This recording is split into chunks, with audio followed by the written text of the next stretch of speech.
sampai dengan hari ini.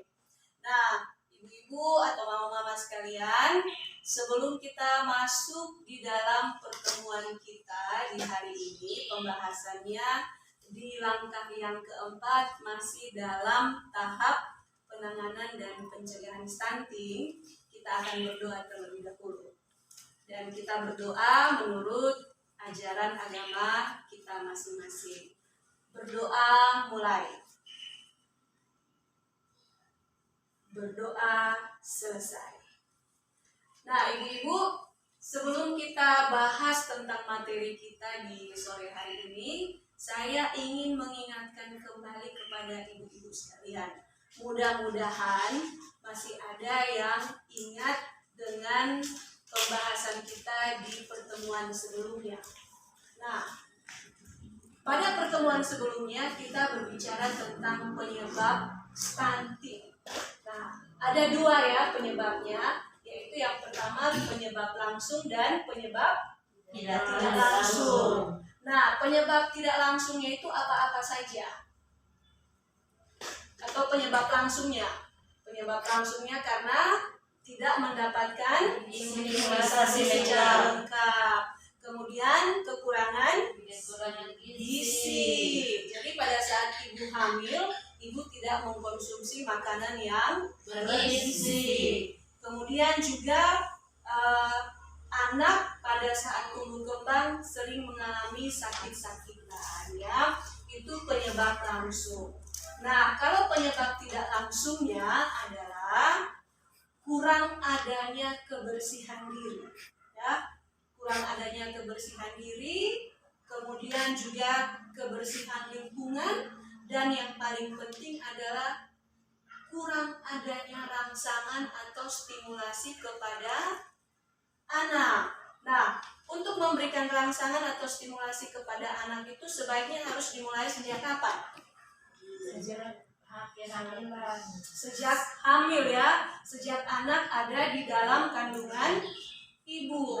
Jadi mama-mama kalau hamil yang sudah punya anak satu dan ingin tambah lagi untuk usia kehamilan yang kedua, jangan lupa sampaikan juga ke bapak untuk rajin-rajin memberikan rangsangan kepada anak, ya. Karena kenapa kita harus memberikan stimulasi atau rangsangan sejak dini?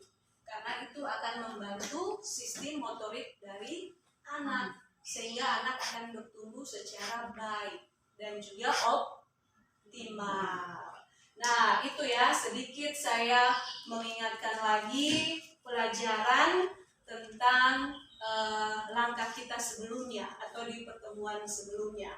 Nah, hari ini juga kita akan membahas tentang dampak stunting. Ya, jadi ini kelanjutan dari penyebab stunting. Di sini ada gambar pohon.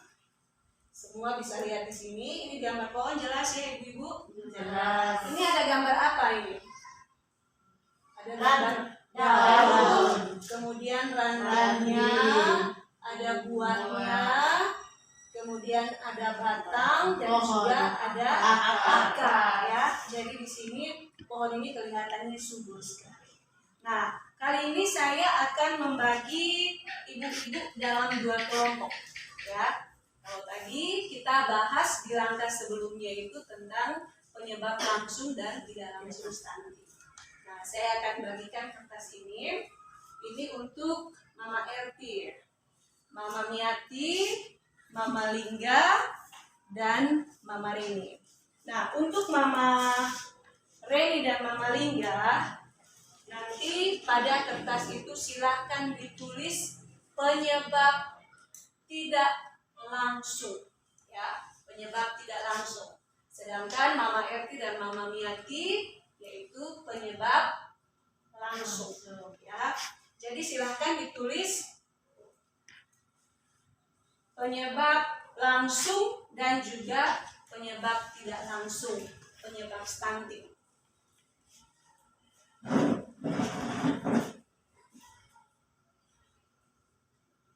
Silahkan ditulis ya.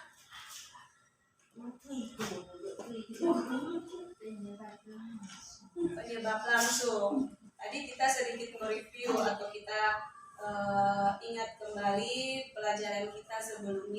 tentang penyebab langsung itu karena tidak ada imunisasi atau juga kekurangan gizi atau kurang asupan gizi yang lengkap, kemudian sering sakit-sakitan, kemudian juga penyebab tidak langsungnya itu kurang adanya stimulasi atau rangsangan, kemudian perilaku hidup bersih baik itu diri maupun lingkungan.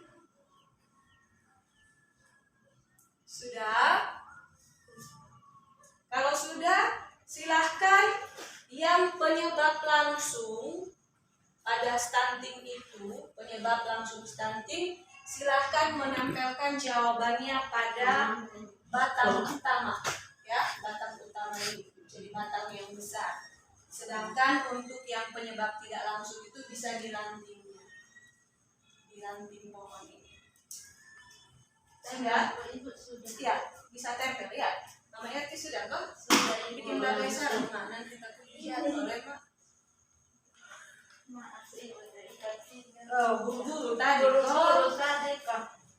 Tapi tadi sudah masak tuh Mama. Sudah siap, memang kasih rangka. Sudah? Mama Lingga sudah? Mama Lingga penyebab tidak langsung, nah. Bisa langsung di dia punya ranting bisa.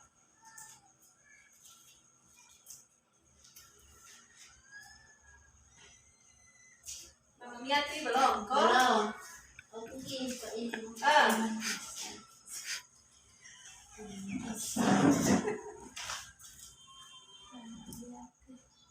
Sudah? Tidak bisa. Sudah, Mama Reni sudah? Mari, Mama Reni. Mama Reni silakan tempel.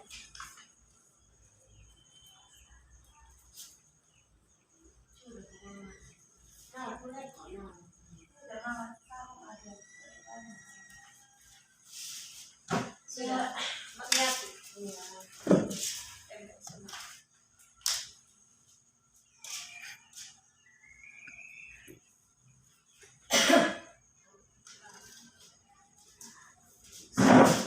Jadi mama-mama sekalian, ini sudah ada daftar atau penyebab langsung dan tidak langsung stunting. Nah, tadi saya sedikit memberikan refleksi tentang pohon ini.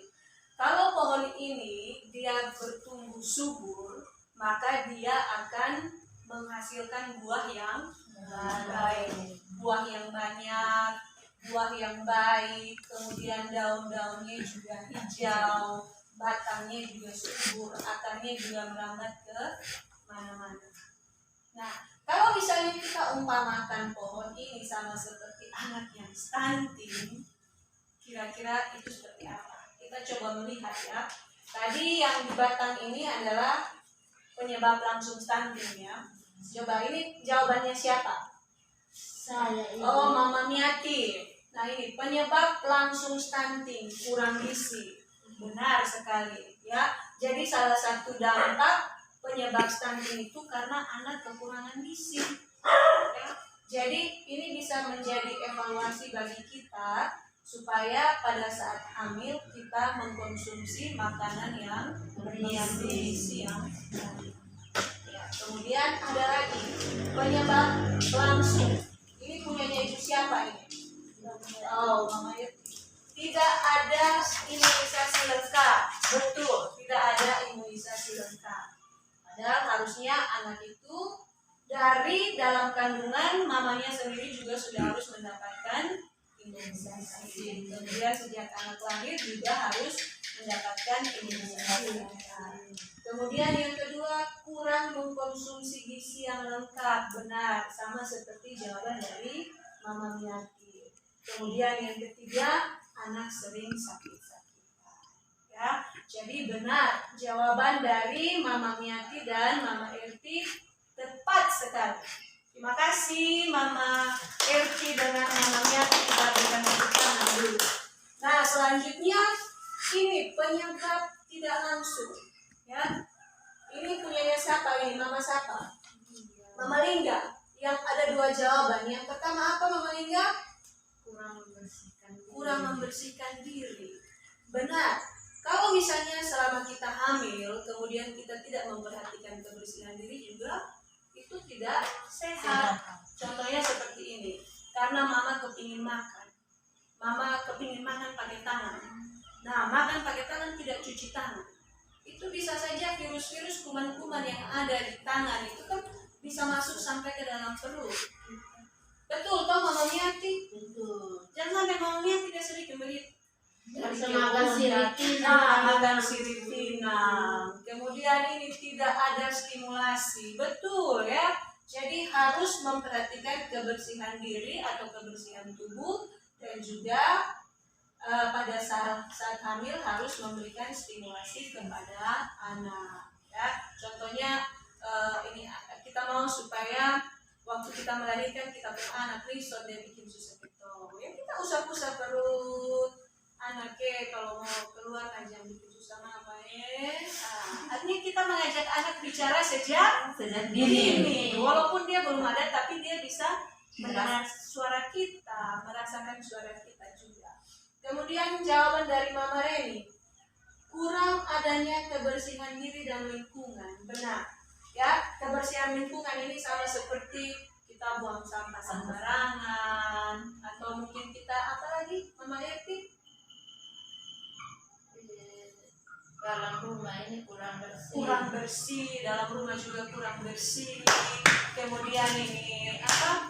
Kita tidak ada WC sehat. Nah, itu juga hal-hal yang mempengaruhi terjadinya stunting. Ya, jadi jawaban dari mama semuanya ini benar. Kita tepuk tangan dulu untuk Mama Lingga dan Mama Reni.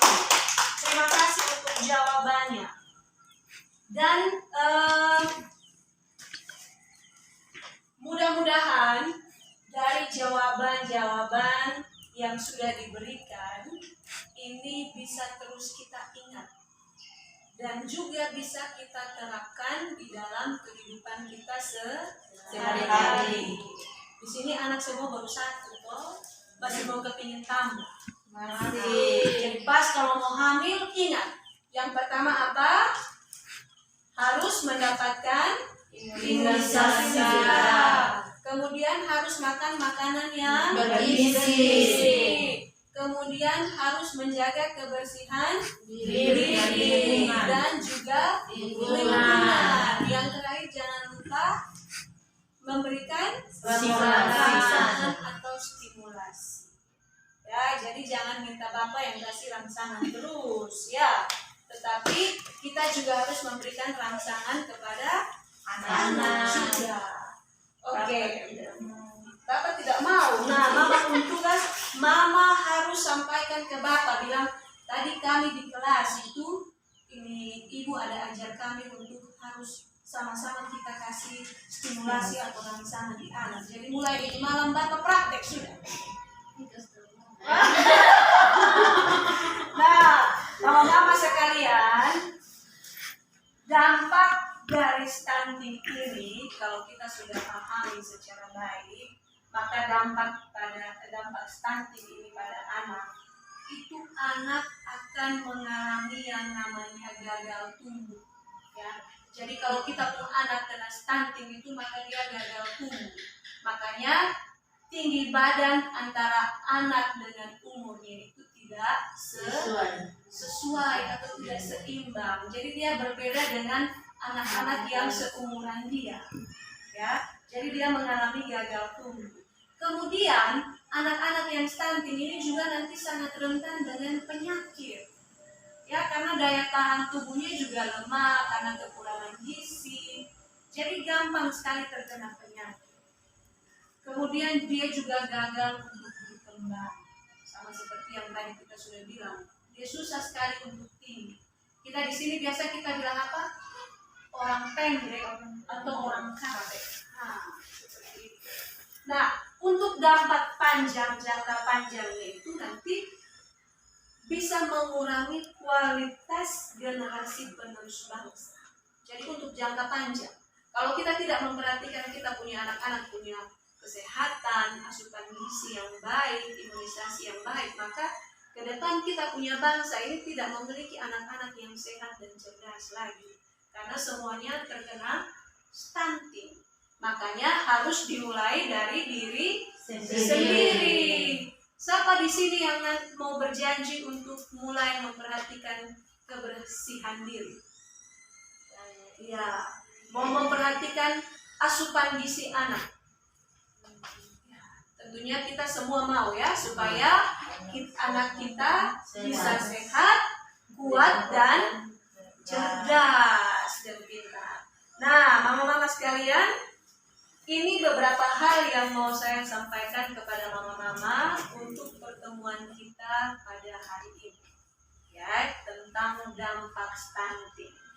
Jadi harapan saya adalah pelajaran atau informasi yang sudah kita dengar ini bisa terus kita ingat dan terus kita terapkan di dalam kehidupan kita sehari-hari. Terima kasih untuk ibu-ibu sekalian yang sudah hadir pada sore hari ini. Jangan lupa sampai di rumah sampaikan salam untuk Bapak dan juga semua anggota keluarga kita. Ya, kita akan menutup kegiatan kita pada sore hari ini dengan kita sama-sama berdoa. Mari kita berdoa. Berdoa selesai. Terima kasih dan sampai jumpa pada pertemuan berikutnya. Salam. Salam.